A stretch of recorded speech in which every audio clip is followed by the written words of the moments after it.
Good evening, everyone. Thank you for being here tonight for the regular meeting of the Haslett Board of Education. If we could all stand for the Pledge of Allegiance, please. I pledge allegiance to the flag of the United States of America and to the republic for which it stands, one nation, under God, indivisible, with liberty and justice for all.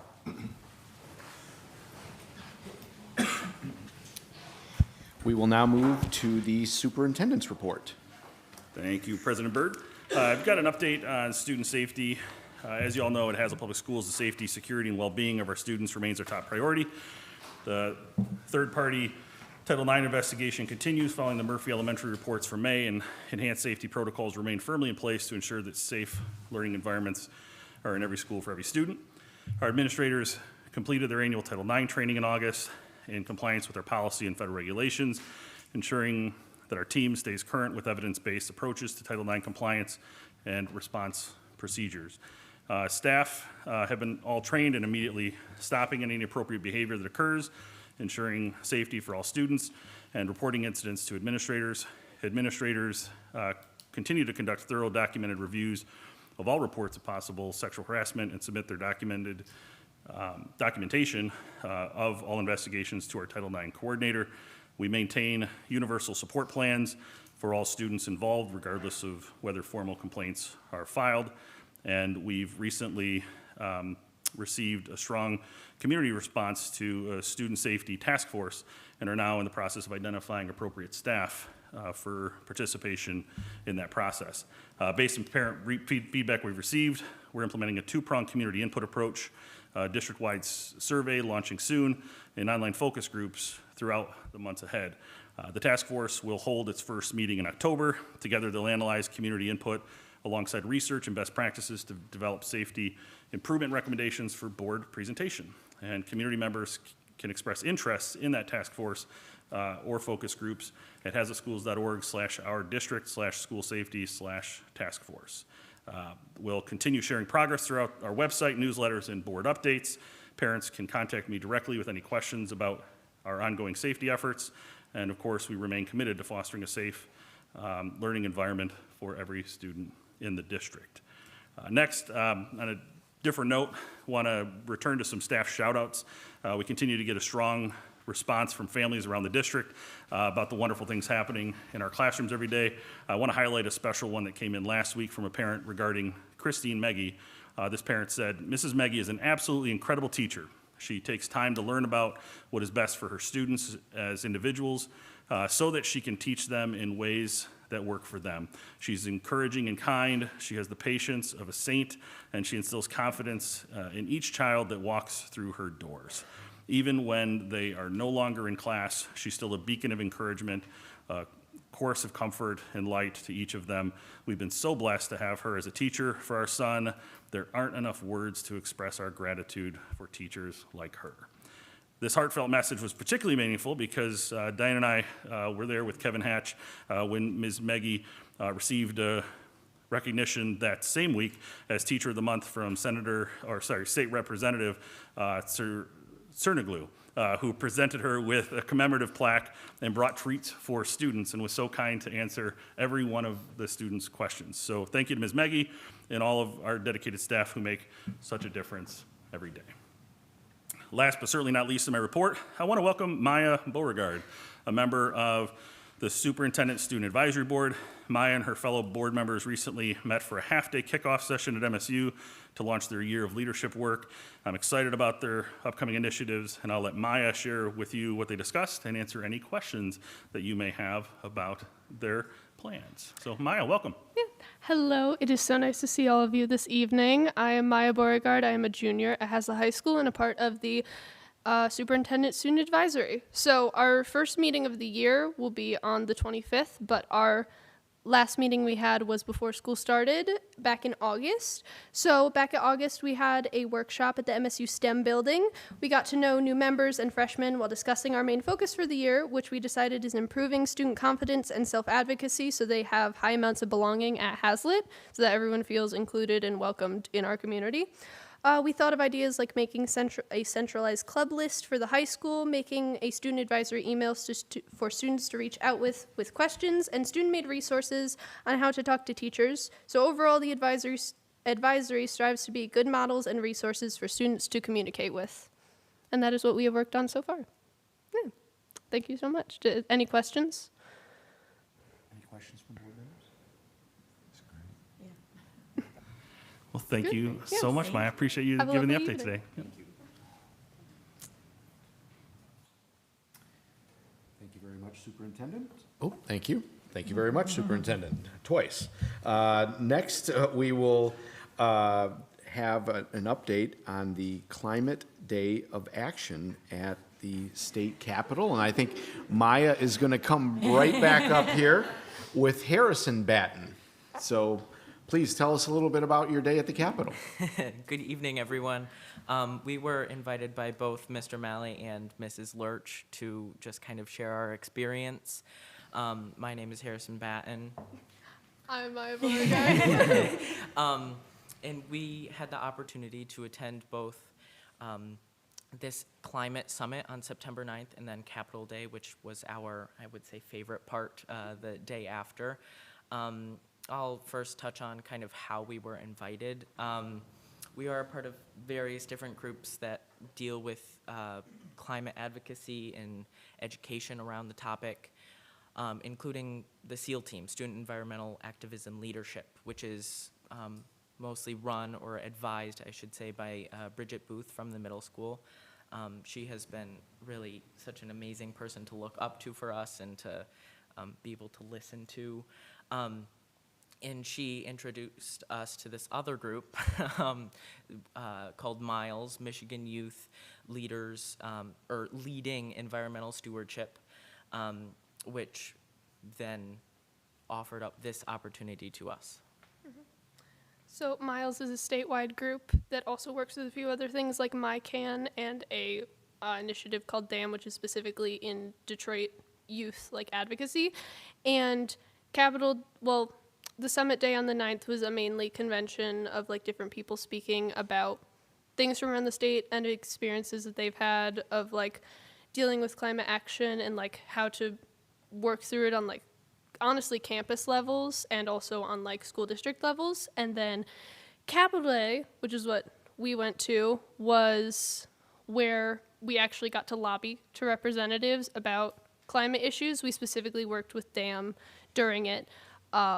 And talked about a specific bill that DAM had been working on about environmental policy. But we also got the opportunity to speak specifically on the Capitol steps about youth voices and how important they are in bigger-led decisions, climate spaces, and just in general as representatives of like the student high school body.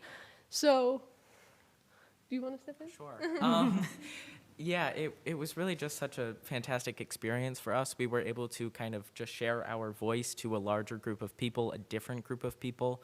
Obviously, the school district and the high school as a whole is a great place to, share our knowledge and our experiences. But, to get that extra level of, presence, I would say, across Michigan is really nice. And we just shared our story, like the importance that we've seen to have green spaces, our courtyards and our, the woodlot behind the middle school and everything like that really has influenced us. Mrs. Booth used them quite a lot when we had her as a teacher, and it's really just, we were able to share our perspective as younger people, and it was a really great opportunity. Yeah. We specifically talked a lot. Mr. Malley came and watched our speech, and we specifically were very excited to be able to represent Haslett as a district that is leading the way for districts of like being conscious about climate education and climate action, and a lot of adults were very excited and surprised that our superintendent came. So we now have gotten Haslett kind of on the map of places that are working towards this goal. I just want to say, I guarantee you that was the least thing they were surprised about with the two of you. But I appreciate that. But I just can't say enough wonderful things to both of you or about the work that you've done and to to Mrs. Booth in terms of providing opportunities for you to lead in this way. And so, yeah, just kudos. Thank you so much. Yes, thank Yeah. you. Well, hold on if you got questions. Oh, yeah, any questions? Of course. So first of all, that's great. Congratulations. We are all very proud of you, or I'm very proud of you. I don't know if anyone else is, but I'm proud of you. But you said something that resonated with me, and that is, I think a lot of people like to push ideas or forward an agenda in the name of what's good for kids, but they don't often ask kids. I think that's really poignant. I would love to see more of that. And then my question is, what is the next step? You went to this fancy conference and got to rub elbows. Now what? We're going to use the knowledge that we gain to lead us into college and other things. The Miles group that we mentioned has a lot of opportunities that it's providing for us, and so we'll keep using those. It gave us a lot of just great knowledge on how to speak with people. Like, it's really such a simple thing, but, you know, learning how to communicate effectively in different scenarios is really important, and it kind of gave us that lesson in a different way both days, and I think we'll just continue to use those simpler skills for quite a while. We also have decided to start expanding SEAL to other like age groups and connecting it across like the district, because we also have a district sustainability team. So using this for connections and ways that we can connect even outside the district, we've been looking into talking with sustainability clubs at Okemos and East Lansing and possibly getting a wider network out there. So that's also what we will use this for. Excellent. Thank you. Anybody else have any? Because I have a couple, but I wanted to make sure anybody else. This is kind of very familiar to my day job, so I can attest what you did, and obviously you mentioned the most powerful thing in advocacy that I've found is sharing your personal stories, and so you know, I really appreciate you guys taking your time to do that, and you're right, and I suspect and one of my questions was, did you meet with any legislators or legislative staff to talk about your stories? Mm-hmm. Yes. And one of the things that I've learned over the years is legislators are just normal people like you and I, and they oftentimes don't know a hell of a lot about climate change or your specific subject, so you should be very comfortable and not worry about speaking to them about a subject you know a heck of a lot about. So I hope you continue on your advocacy, and I'm proud of you guys. This is really cool. I'm really proud of you guys. So thank you. Thank you. Real quick question. So I know you guys have been doing this for a long time, since middle school. Can you remind me how, like, the high school group and the middle school group, are you guys connected? What are you doing together? And then also thinking, because you guys are juniors, you're going to be busy and you're not going to be in our buildings in a couple of years. Like, have you started to identify who some of those younger students are that might be interested in doing the same thing and what those opportunities for? And they're like, of course we have. So, to answer the, I guess, last question, we have identified other people. That's kind of been something that we've laid out from the start. We like to plan, and so we've seen some people who kind of remind us of ourselves and, you know, Mrs. Booth, and just have aspects that really lend well to this sort of thing. And so there have been some great freshmen and sophomores that I think will, I guess, carry on our legacy a little bit after we graduate. But I guess the distinction between middle school and high school, I'll talk about it a little bit. Mrs. Booth has a purely middle school club called C.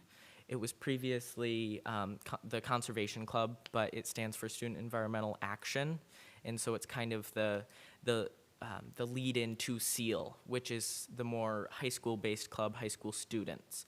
Because you add on the leadership with the seal at the end. So before it's just C, which is like learning about it, and then as you get to high school, you get the leadership aspect, and you start leading some of the younger kids in middle school. And we also are both a part of the Sustainability Club at the high school, which does Earth Club, which goes to both Murphy and Raleigh and teaches them about environmental things there, like from December through the end of the year. So cover a lot of ground. Yes, we're trying to get to just about every grade level. Yep. Wiltshire is definitely the most difficult because they're the youngest and in proximity to the high school, probably the farthest. But, you know, Mrs. Martin is doing great things there with the courtyard and, you know, just everything. And so eventually we'll just keep connecting things. And while Mrs. Booth is still around, she's obviously a great advocate and will continue to, you know, connect all the schools and keep climate in the minds of many people. Thank you. Sorry, I do have one more question.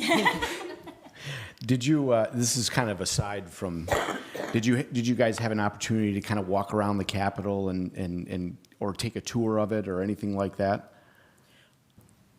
We were not able to walk around the Capitol, but we did go into the, was it the House building?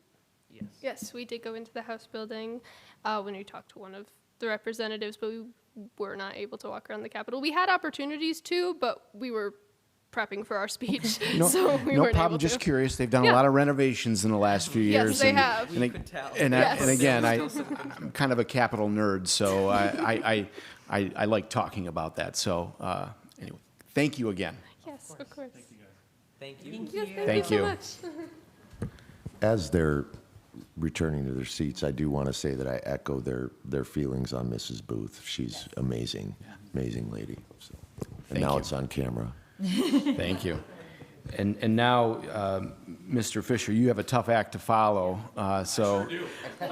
We have tonight with us Mr. Adam Fisher, who is our new athletic director, and he's going to give us a little presentation about what's going on in the athletic director's world. So, Mr. Fisher, please. Yeah, great job, you guys. That was amazing. So keep doing great work. My name is Adam Fisher. I'm the new Haslett athletic director here. I'm overseeing the middle school and the high school athletics. So I'm just here to give you guys a fall update and where we are with our athletic program and some of the things that we're doing behind the scenes. So before I start that update, I just want to thank the community for all the support, the administrative team in the district for how much support they provided me in my new position, my family. This job requires a lot of hours at different times. So, you know, I just love their support, and I just want to say thank you to them. And then all of my support in the building between the administrators. When you're looking over two buildings, I have Nicole Leister, Amy Barce at the high school, and then Megan Wheeler and Jennifer Bradley helping me out. So it takes a lot to run Haslett Athletics, but we are so proud of it. So hopefully you guys can see the changes coming through and you can see how proud I am. So yeah, so what's new in the district? And these are, like I said, more behind the scenes type things. So we have what's called Event Link, Final Forms, and Sports Use. So these are some of the things that you're going to see changing throughout the district. So looking at the first thing is you can see Event Link. We used to use Schedule Star, but we changed over to Event Link. It worked very well with MHSAA, and it was just an easy transition. When you're using a lot of sites throughout the course of a day, it's just nice to have platforms that read one another and work with one another. So if you look up there, we're using that as our scheduling platform, and we are also using it as our athletic website platform. So you will see shortly in the near future that Haslett Athletics is going to be one website for high school and middle school, so there's no more searching all the different websites, that you can just go straight to our athletic website. We are waiting for one of our contracts to expire from our previous one, so I apologize if there's been any confusion, but they won't take it down until the date is right on, just so we don't, take that address. So, but it's going to be great. So if you can see on the left, we have been talking to our coaches on a weekly basis saying, brag about your athletes, talk about your teams, whatever it may be. So each week they're sending us pictures that we can put on our website to share and to brag and share success. If you look on the right-hand side, that is kind of what your website would look like. And there's a lot of different features that go along with that. Final Forms, this is like new to us. So it's more of a digital warehouse for storing all of our physicals, our concussion forms, athletic handbook, athletic payments, things that you used to sign in paper and hand in. You're doing that online now. You're taking a picture of your physical. You're uploading that. So the nice thing is families can sign up as a family and then organize their student or students underneath that or their children. And each year, you don't have to redo that process. You're really just taking a new snapshot of your physical and just re-signing some of these documents online, and we're moving forward. So it's a nice thing to have. And like I said, the biggest part of that is documents can be signed online and digitally uploaded. So Final Forms also works with MHSAA. So when we just started doing our master eligibility for our sports, we could just go to Final Forms, master eligibility, it's right there. We put all of our student athletes in that for that specific sport, and we move on, a lot less steps. It's a beautiful thing. So that is Final Forms. And then one big shout out is our athletic trainers are contracted out through MSU Sports Medicine. And this year we came together and we offered a Haslett Sports Physical Night. And we had over 100 students attend that physical night to get physicals in the gym. So that was the first one that we've had in a long time. So we've taken notes on how to improve that next year. But a big shout out to MSU. They donated all the money back to Haslett Athletic Training Room so that for the care of our athletes and that we can update some of the things in that room. So a big thank you to them. And then the last platform that we have, it's called Sports U. Before I came in, Haslett started this mandated platform, which I fully support. Each sport, whether it's high school or middle school, you will be using this. It's your tool that coaches, players, and families can communicate with. The nice thing is, if you look up here, Haslett Volleyball allowed me to use an example, a snapshot of their site. You can put out, the families can put out notes, coaches can talk to the whole team, coaches can talk to small groups or individuals. The beautiful thing about that is if I want to, I can see all the communication on the back side of that, where in the past, if you use your own type of communication, we were kind of hands off because we could not see what was going on behind the scenes. So this way, I have that option. My email is quite interesting, watching all these go through each and every day, but I wouldn't have it any other way because it's a great way to keep our coaches and our athletes safe and at the same time and informed. So there's a lot of different things that you can do, and a lot of people are sharing pictures in this site as well because there's a media component, there's a calendar, and then there's the other, there was one other one. Oh, you can just see all the members in your club, and you're not sharing all your personal information in that regard as well. So moving forward, this is the best part about my presentation is we get to talk about our fall sports.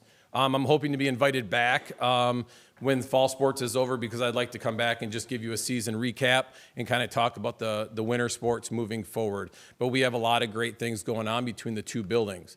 So the first thing, this information was provided by us through Final Forms, another thing that we can use. But as you can see, we have 3 sports going on right now at the middle school. 209 athletes participating, and it's about a 50-50 split between male and female participants. So I love that there's a lot for us to offer, and I'm going to show you some of the activities that those teams are doing shortly. If you look at the high school, we are offering a little more options in the area of sports. As you can see, we have about 235 athletes between the 10 sports, and then we're at about a 60-40 split between the male and female participation. So, and as you can see in parentheses, those are the grades that it's offered to or the grades that are participating or what teams that we can offer for that specific sport.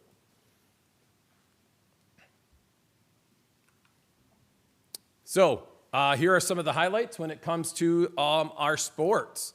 So this past Friday, our middle school just put on the first annual cross-country invite.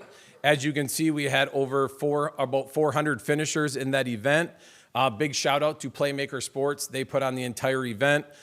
It was well done, and there's already talk next year of hopefully maybe doing like a youth run, doing a middle school run, and then ending it with a high school run, doing it all in the same day.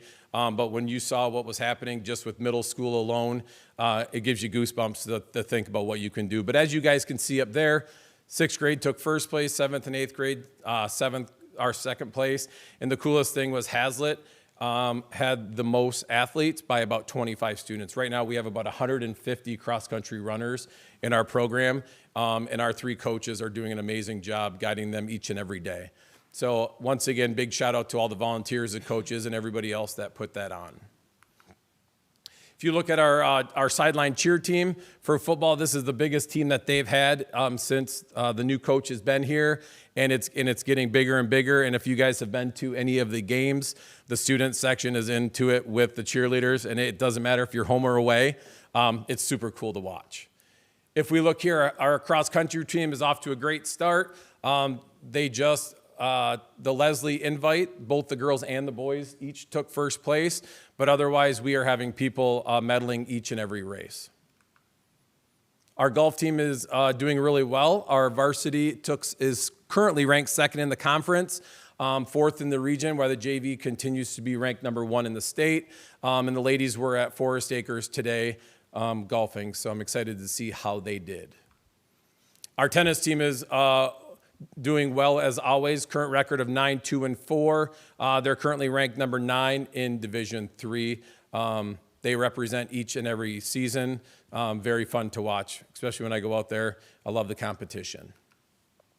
Our girls volleyball team, the league is kicked off. These are now, the numbers are more than 1-1. They've played about 3 or 4 league matches, and they're going on Saturdays and playing in tournaments. So they're getting a lot of volleyball in. Our soccer team, talking to coach, we have a young team, but they are very competitive. If you guys haven't been to a soccer game, get to a soccer game. We have the CAAC Cup coming up and districts coming up. I've truly enjoyed watching the soccer team play. So if you get a chance, please come out. Big shout out, tomorrow night is senior night against Fowlerville. So we'd love to fill the stands as much as we can and support the guys. And then our swim team, they're currently 3-0. And they are full of energy, as you can see at the finish line, supporting one another. And it's just fun to watch. And then that's a group that works very hard as well. And then our football team, they just had a big win at Mason on Friday night. They went into overtime to get the win. Our middle school teams, our 7th and 8th grade, we have over 50 kids on those 2 teams. And then our volleyball teams, we have 4 teams between the 7th and 8th grade right now. So we're definitely have the numbers to fill teams and to send them on, have the home games and send 2 teams on the road each week. So it's amazing. So new to our family is Victor and Val, their sibling mascots. So you may see them around the, just in the community at sports events or in the schools as well. We had tryouts for these mascots. So it's kind of like Sparty. It's a secret. Nobody knows who they are. And when they graduate, they get to wear the boots across the stage just like Sparty does. So I thought that was kind of cool. Big shout out to Mrs. Butcher, Mrs. Livingston for all the efforts that they had in getting new mascots. Old Sparty was kind of starting to smell, or not Sparty, but Victor was starting to get a little stinky and old, so it was time for a new guy. And then I'm going to end with our impact training, like you can see there on the right-hand side. It's an all-female training program that we just started about 2 to 3 weeks ago, and we have about 25 to 40 participants on a daily basis. They work out Monday, Wednesday, and Fridays from about 2:10 to like 4:30-ish. So, but they're getting a great workout. We're on a 3-month trial. And I'd like to thank Boosters because they fully funded that program. We would like to extend that out longer into the school year and include the guys later down the road. So thank you, Impact Training, and thank you, Boosters, for all that they've done. So that is the end of my presentation. If anybody has questions, I'd love to answer those. Hi. Hi, how are you? Good. I just want to say thank you for all of the hard work that you're putting in. I see you running around like crazy. I see you on your little golf cart or the John Deere thing driving around, trying to make sure everything that the athletes need are put in place for them before they compete.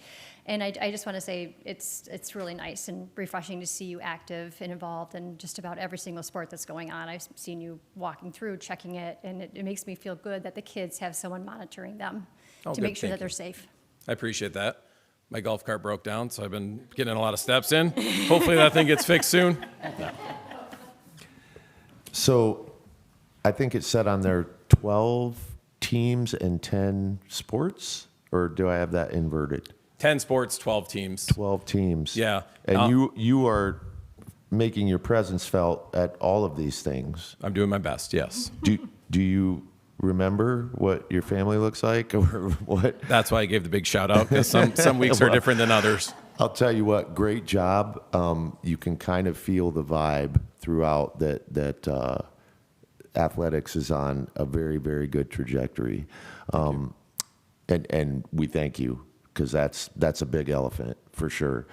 One thing I did want to ask, Impact Training, is that a private company? Is that through Michigan State? What is that exactly? So they are their own company, and I believe they're out of like the Brighton area, Novi Brighton area. Okay. So one of the things that our coaches of our female sports all came together, and they presented to the boosters that they would like to get something going. We do offer 6 hours a day of weight training as part of our curriculum, but not everyone was comfortable joining that and just getting their foot in the door and just learning about working out, and just being. I guess the biggest thing is confident and comfortable.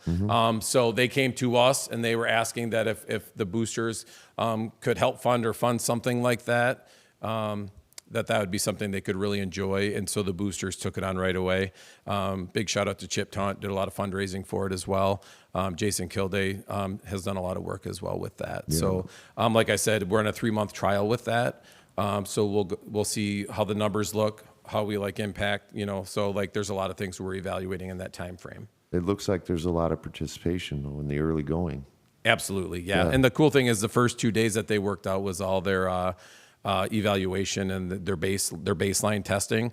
So they're doing a lot, and then they go back and test their baseline and see how they're going along, see their improvements along the way. Excellent, thank you. Yeah, you bet. So, Mr. Fisher, I'm going to pass on a question I got asked. So, first, it was really exciting. I went to a middle school football game, hadn't been to one of those in a long time, and it was really exciting to see all the parents and everybody at the game. But I did get asked a question by one of the cheer parents about why there's a cheer team in high school and not in middle school. And I was just wondering if you could talk a little bit about what sports, particularly at middle school, we're able to support and what are still kind of club sports, and just what, the whys and what that process is. So myself coming in, we were still under, I believe, this, our current contract. So what was offered is kind of what I inherited, and cheer was one of the middle school cheer was not a school-sponsored sport. So that is kind of the one middle school sport that I know of. At the high school, I mean, we have bowling and lacrosse. Cheer is part of our varsity supported teams. So that is something I can look more into for you. But with new negotiations coming up, there's always a possibility that you can possibly look into that. Glad to know I gave mostly the right answer. Thank you. If I could, I just kind of want to piggyback off that. There have been a couple of occasions throughout the years that I've been asked as a board member, why don't we have this sport? Why don't we have this sport? And I know there are some sports we partner with other districts on, but if you could just kind of give us kind of an overview of what it takes to become an official sport at the high school or the middle school. Is it about resources? Is it about number of people that want to participate? If you can kind of give us a broad overview of that. Yeah, and in full honesty and transparency, as a new AD, if I don't know answers, I'm gonna be honest with that. Totally fine. But I just think sometimes it all starts with MHSAA. So what is offered in the state of Michigan, and then what is the process, or what does that look like? Just like kind of earlier with the gymnastics component, you have to show that you have a team, or you can co-op with other schools to create a team. So if we don't have something, we can always have the possibility of co-oping with another school or schools. But I think it would just start with MHSA and following their process and their procedures in order to make yourself eligible for that. Yeah. Thank you. And I will, before I ask my next question, will say that having been a parent of a student athlete for many years, I've dealt with many apps. And I think Sports U is one of the more parent-friendly apps. So I appreciate that, because we've dealt with apps that maybe I'm old, but they're not as easy to use as Sports U. So I do like that app. Again, I'm, and if, as a new AD, you can't answer this, but I'm kind of curious, and I thought I had heard this years ago, but when we talk about the CAAC and the number of teams that are in there, and I know in my students' sport, and I think it's the same in others, the divisions are based upon the size of the school generally. Is Yep. that? Enrollment, correct. Enrollment, yes, thank you. Does that ever get looked at every 5, 10 years as enrollment changes? So a team could move from the blue to the red or vice versa? Yeah, so everything is based on enrollment. So I believe every 3 to 4 years, I could be wrong on that number, but they do realignment just to make sure that the competition levels are equal and equivalent throughout. So there are 21 teams total, broken down in the red, white, and the blue. Right. White being the smallest, blue being the biggest, and Haslett is in the middle with the red. So the nice thing about the 21 teams is that you play in your league, but you also have the option to lean on those surrounding schools and not have to travel real far to play other schools. At times you may be playing smaller, but yet you may be playing bigger schools. But that's kind of our job as ADs to make sure that we're looking at that factor in our sport so that we're keeping kids safe and just enjoying the competition. Thank you. And last question and then a comment. Are you getting any feedback? I know when I travel to other schools for athletic events, sometimes when you go to admissions, they're strictly online. The payment to get in is strictly on the app, and we, I think, are kind of a mix. What do you foresee for the future? I mean, are you, the reason I ask is because going to some of the away athletic events where they don't accept cash and they only, get your ticket through the app, there are sometimes I've seen complaints about that. And so I'm wondering what feedback you've heard on that issue and where you foresee maybe us going into the future with respect to that. Again, I know you're new, so you don't. No, you're good. This has been a big conversation, especially coming in, like, how do you want to approach this? Right. Just being new, I just wanted to kind of go with the tradition, what we've done. It's hard to go places now where it's not. It's usually cashless, right? Yeah. So that's where we're at. But the hard thing with some of these events is seeing like the fees that you have to pay on top of your ticket. So if you have cash in pocket, we're taking that. And a lot of times people like to do the online. We use GoFan. They'll do the GoFan online because that gets them through the gate a little bit quicker versus going and waiting in line to pay with cash or credit or show them your or purchase GoFan on the spot. So right now, I kind of like what we're doing. I haven't had much kickback. I know Sonia works the gate a lot for us. She does an amazing job with that. So I think you're always going to get some type of kickback no matter what you do. But I feel like what we're doing right now is working for us. And to me, it's that small town community feel where you can go to the gate with $5 in your pocket and get in the game versus, doing the whole process too. So I just like supporting what we've done until it kind of turns in any other way. Thank you, Adam. Any other questions from board members? I know I took a lot of time, so I appreciate you answering all my questions. I appreciate it. And like I said, I would love to come back and give you guys a fall recap and kind of give you a look at what winter's about. Nice thing with Final Forms is when you sign up for it, your son or daughter, you can roster them so it can say, hey, I'm interested in these 2 or 3 sports. So we can start looking at like, how many basketball players might we have? How many gymnasts might we have coming up? It's not a guarantee, but it's also, we kind of have a possible gauge knowing what's coming around the corner for the next season.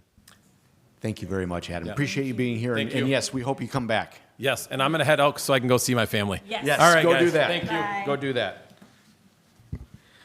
All right. Vice President Collins, you're up here with the second reading of recommended board policy updates. Yep. As folks will recall, we had the first reading last meeting, and then at our next meeting, we will take the final vote on these. Correct. Okay, you are up. And just to clarify, these are yearly updates that are recommended by the law firm. We switched from Neola to Troon policy, which is a Michigan-based policy. So these are just part of our yearly updates. Sometimes they are just technical corrections, sometimes they're changes to the law, sometimes they're word changes. This go-around we found to be pretty simple, is the best way to put it, so please bear with me. Please tell me if I missed one too, because there's a lot of them. Policy 2504 is about public participation at board meetings. It changes the word "the public" to "an individual." Policy 3110 is about our data breach response and updates this based on the law. Policy 3115 is non-discrimination, anti-harassment, and non-retaliation, and has a wording correction. Policy 3115A are definitions for the 3115 series, which has a wording change and an address change. Policy 3118 is the Title IX sexual harassment policy. This completes a sentence on page 1 to clarify when an investigation takes place and updates the appeals process, and also has an address change. Policy 3121 is intentionally left blank. Policy 3201 is about accounting. It changes the legal authority and the number on the bottom. Policy 3201A is about federal awards, changes the name of the people who are responsible for those federal awards. Policy 3211 is about post-issuance tax compliance and is a technical correction. Policy 3212 is post-issuance disclosure compliance and is a technical change. Policy 3301 is purchasing and procurement updates. Policy 3301A is about purchasing and procurements with federal funds and is a technical correction. Policy 3307 are the construction administration updated. It just updates the statute on the bottom of the page. And I should have mentioned this at the beginning. We adopted all of these policies through January through April, and they went into effect August 1st. So this is an update. That's why it's kind of a quick reading through the policies. But they're also available for you to review at central office, and for board members, they're in your drive. Sorry. Policy 3402, thank you. Those are our drill plans and reports. This one has an update because of a change in the law. Policy 3407 is our asbestos management and discusses an update in the law about abatement contractors. Policy 3408 is about firearms and weapons and reflects a change in the law that safe storage notices must be posted by October 1st. 4101 is non-discrimination and reflects the new earned sick time law. 4103 is about whistleblower protections and adds a reference to Policy 3115B. Policy 4105B is about religious workplace accommodations and has a technical correction. 4106 is about Family Medical Leave Act, and it changes the language from paid medical leave to earned sick time. 4221 is about employee speech and refers parents to Policy 5407. Policy 4403 is about performance evaluation and is written to include extracurricular positions and athletic coaches. 4407 is about discipline and again includes extracurricular positions and athletic coaches. Policy 4408 is about termination and includes extracurricular positions and athletic coaches. Policy 4409 is about non-renewal and reflects updated law about tenure. 5401 discusses the age of majority and the rights of students who are 18 and older, and adds a special education and 504 plans for that. 5202 is unlawful discrimination, harassment, and retaliation against students. That one is an address change only. 5401 is parent involvement in education and is actually a reference to another policy. 5405 is about Title I. We spent a lot of time on this one, as I mentioned last time, because it had the most changes. It's prescriptive, and we list out everything that we do about family engagement for Title I students. 5406 is about Title I funds and includes Perkins 5 funding in Title I. 5407 is instructional programs and curriculum development and refers to Policy 5401 if there are any objections to curriculum. 5411 is about student placement and retention and adds the phrase, quote, consistent with applicable law. 5420 is our sex education policy and removes a section on communicable diseases that used the word must. So we got rid of that. 5421 is about work-based learning and is updated to include the CTE leader and not just a work-based leader. CTE stands for Career Technical Education. Thank you. 5603 is about Section 504 of the Americans with Disabilities Act and updates a reference to our policies. 5701 is about abuse and neglect and updates mandated reporters to include physical therapists, physical therapist assistants, occupational therapists, and athletic trainers.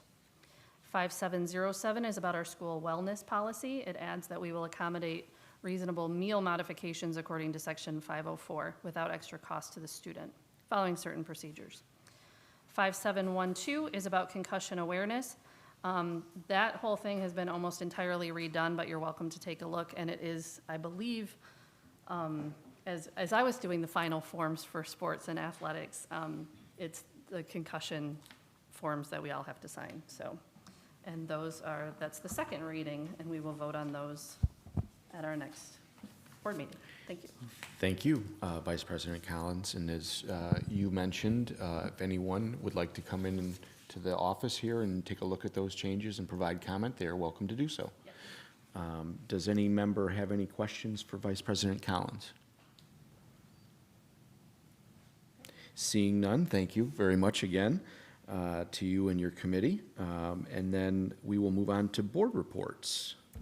So I just want to share that an update from the Foundation for Haslett Schools. They are making a donation to each of our schools in a total sum of $9,500. These funds are to help support author visits, field trips, proud sponsor programs, and our building principals. And thank you from all of us for your continued support of our students. I will add, this wasn't part of what we were asked to share, but I'll add my understanding. I'm pretty sure they have partnered with T-shirt Goods, and they are selling T-shirts for homecoming. Yes. So it's an additional way that they're doing some fundraising. I know they're looking at different ways and thinking about different things to both engage the community and also raise some funds to support our buildings. So I'm sure they'll be around at homecoming, and there's information about them on our website. So if you're interested, yeah. Purchases need to be made by tomorrow. Yeah. Yes, for the Which is homecoming. for the homecoming For the T-shirts, yeah. specific homecoming gear, yes. Yep. Yes. Yep. So. Which is why I want to make sure. If you that- haven't already, go get your homecoming gear Call T-shirt before Goods. tomorrow. Yep. Thank you very much. We appreciate that, and we always, goes without saying, but we should say it, we appreciate the foundation for everything they do for our district and our students. Does any other member have anything under items for board members? I would like to take prerogative, and because I believe this is the last meeting for our associate superintendent, so I just want to say, and I hope I can say this on behalf of the board, we just want to thank you from all of our hearts for all you have done for this district. You have been here a long time, and you have made an impact that we can't quantify. So thank you. I know it's not glamorous, your work, but it is very important. So thank you so much. We wish you all the best in retirement. Hope you have fun. Hope you get to do whatever you love to do. But I hope we can see you from time to time. Oh, yes. Okay. By that, I mean, I'm all about, spending time with family. We've got 3 kids and 6 grandchildren, and I will be able to do that more now. But as I've said before, it has been an absolute honor to serve with everybody in this district, the parents, the kids. I mean, I feel so lucky. I don't talk to a lot of people that really love their jobs, and I have absolutely loved this job. It has, in the district, it is just a really good district, and we're always looking to get better, of course, but it's just been an honor to serve here, so thank you for the opportunity. Well, the honor has been all of ours and all of the kids that you have made an impact on over the years, and congratulations on your retirement. Thank you. It's well-deserved, although we are going to miss the heck out of you. So, thank you, Diane. No other members with anything? Okay. We will now move on to correspondence and comments from the public. Secretary Polverento, do we have any correspondence? The only correspondence we received since our last meeting, we all received an invitation from the Meridian Senior Center staff. It was passed along to us by Sonia. Thank you very much, Sonia, for making sure we all saw it. Inviting us to their celebration in honor of National Senior Month, which is being held this Friday. Awesome. Thank you very much. So with that, we will move on to comments from the public. As I've said since the beginning of last month, we truly value our public comment and feedback from our community. It helps to support our mission of educating our students and preparing them to succeed. As I have mentioned before, in February, March, we passed new policy allowing 3 minutes per person during public comment to ensure everyone gets a chance to speak and be heard. We value your feedback as a part of our continued commitment to helping all of our students succeed. So with that, we would love to hear if anybody has any public comment this evening.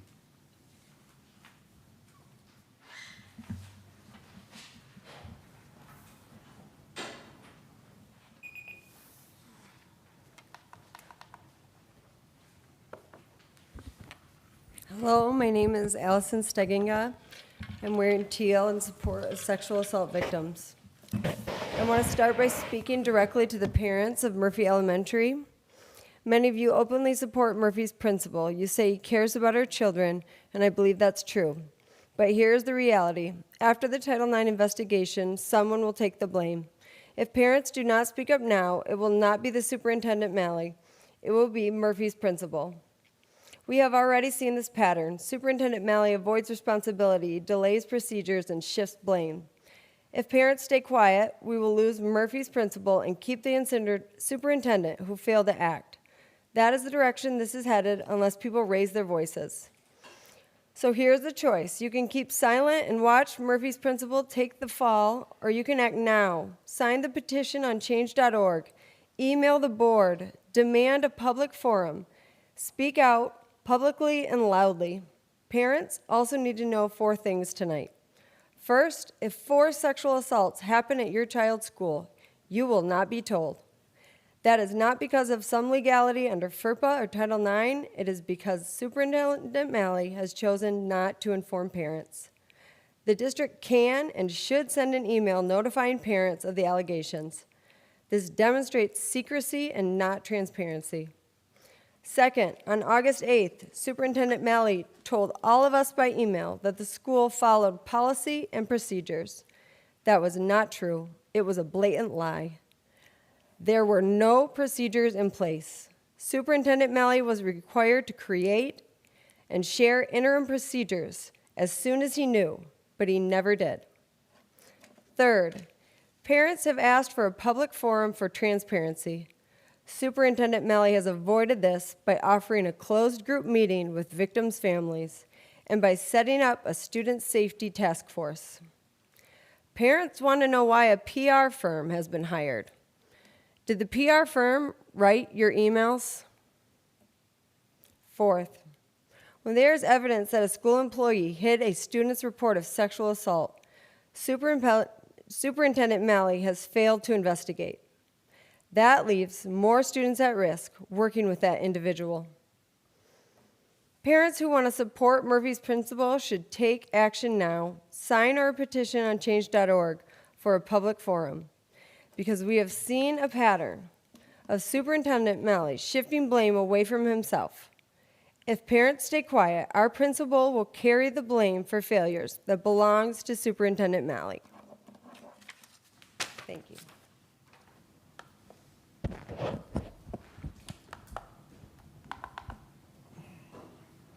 Hi, my name's Matt Steginga, and I'm Allison's husband. I'm watching the 3 minutes, it's only 2. Sorry. This board has been aware of the misconduct we have raised tonight. The president was CC'd and included on key emails starting May 12th. Any email he was included on is considered shared with the whole board. Therefore, all of you should have full awareness of what is in those emails. If the president failed to share them, you should ask him what he received and when, and you should demand to see those emails. Boards have been held liable for not acting when aware of misconduct that places kids in danger. You will receive an email from us tonight that explains your liability for showing deliberate indifference. You cannot ignore families' concerns and accusations simply because you work more closely with the superintendent than with the victims. You are aware Superintendent Malley's email contained falsehoods and the deliberate lie we mentioned earlier. That email retaliated against victims and their families by spreading a narrative that what we are saying is untrue or exaggerated. Supporting them publicly while knowing this is retaliation. Under Title IX, retaliation is illegal, and you can be held liable for it. Retaliating against families who want their superintendent to do what is right, to put safety first so children can have an equal education, is retaliation against victims. That is not only illegal, it is wrong. You are also not allowed to retaliate against another board member for showing concern for victims. When your president cut off a board member and told her she could not clarify a date, that was retaliation. Clarifying whether the harassment happened under the current superintendent's administration was important. When she was blocked, it was retaliation against her for demonstrating concern. Yelling at a fellow board member for showing concern is also retaliation. These actions are unlawful because victims must feel supported, not silenced. If female students see victims treated like this, they will not come forward. If young men see female students treated like this, they will never come forward. Retaliation tells them they should have fought back in the moment instead of trusting adults to protect them. That message is not only illegal, it puts your children at risk. Ask the president what information he received and when. Anything he receives is considered shared with all of you. If you fail to act, you can be held liable. Thank you. Thank you very much. Does anyone else wish to speak this evening?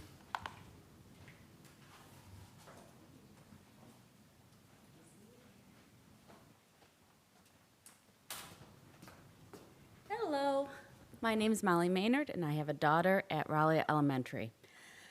I'm here tonight to express strong support for our school principals, teachers, and support staff who continue to lead with integrity, commitment, and professionalism under increasingly challenging conditions. In a climate of heightened oversight and hypervigilance, these individuals have remained focused on the core mission of education, supporting and educating students, guiding staff, and fostering community.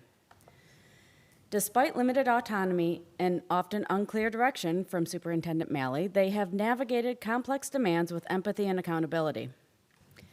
It is deeply troubling when gaps in systemic leadership result in blame being disproportionately placed on school-level administrators, particularly when those individuals are working tirelessly to implement district expectations without the full support or clarity required to succeed.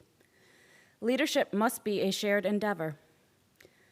We ask the board to recognize the strain that hypervigilant oversight places on school staff and to advocate for a healthier, more collaborative working environment, one in which principals, teachers, and staff are trusted, supported, and empowered to lead. Accountability must begin at the top, and we believe this board plays a critical role in ensuring transparency and stability across the district. We urge you to look closely at the broader organizational dynamics at play and to stand with those who are doing the hard daily work of serving students and leading schools, often without the support they deserve. I'd also like to say that I signed up for the task force as well as focus groups. It was not clear to me that it was a selection process, and so I am saying it publicly to all of you that I signed up for both the focus group and the task force. Thank you. Thank you very much. Does anyone else wish to speak this evening?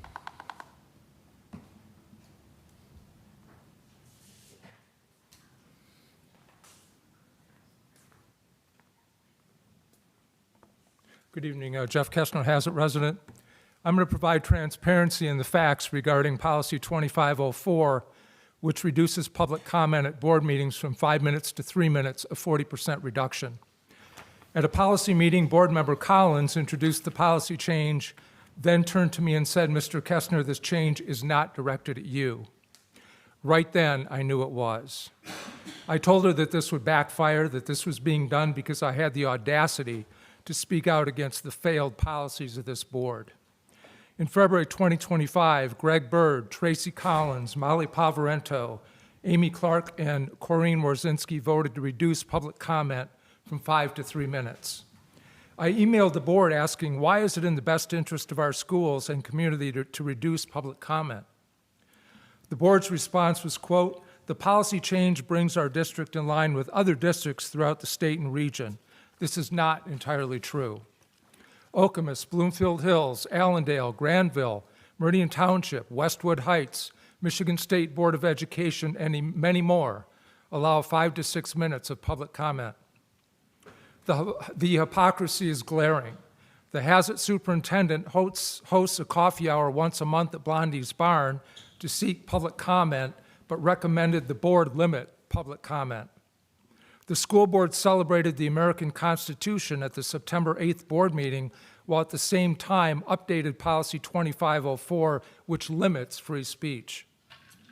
The board's action to limit public comment has backfired. The hollowness and weakness of your policies cannot stand up to public scrutiny, so you seek to silence those who question it. Finally, recent M-STEP scores showed the largest learning loss in Haslett history. At the September 8th board meeting, I requested an email with an action plan on how the board will address Haslett's academic crisis. I never received an answer. The Vision 2025-30 strategy development states educators will, quote, develop annual action plans connected to our pillars and priorities that meet the needs of our students, end quote. I look forward to receiving your email on how you will address Haslett School's academic crisis. Thank you. Thank you very much for your comments. Does anyone else wish to speak this evening?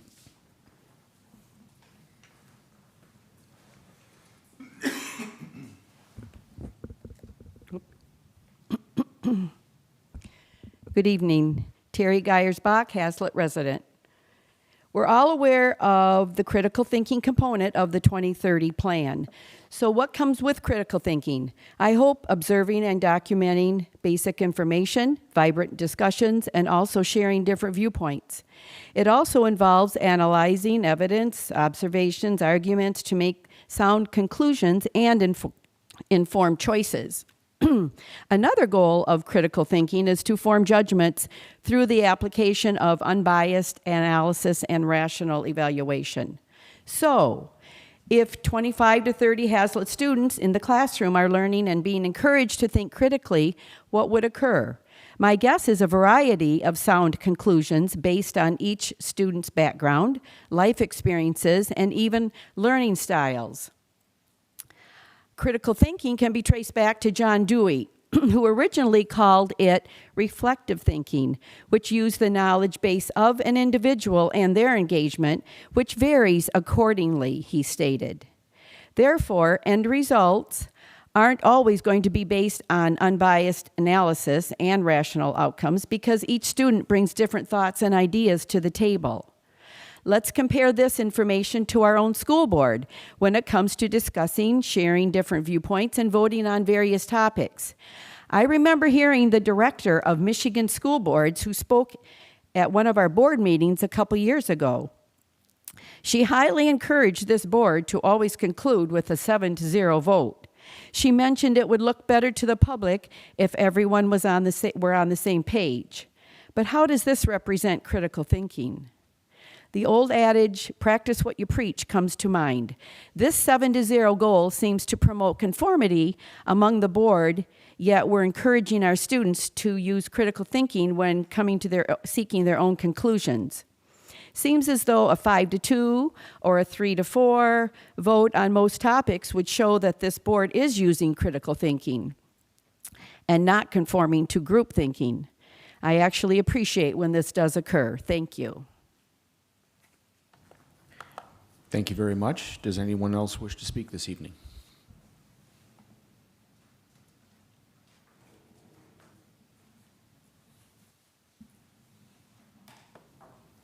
Okay. Are we sure? No one else wants to speak? Okay. Thank you very much. Appreciate that. We will then move on to our consent agenda for this evening, which has 2 items. First item is approval of minutes from the regular board meeting on September 8th. And second item is the approval of minutes from the closed session meeting from September 8th. Do we have a motion to approve the consent agenda for this evening? I move to approve the consent agenda. I second. We have a motion and a second to approve the 2 items on this evening's consent agenda. All those in favor will say aye.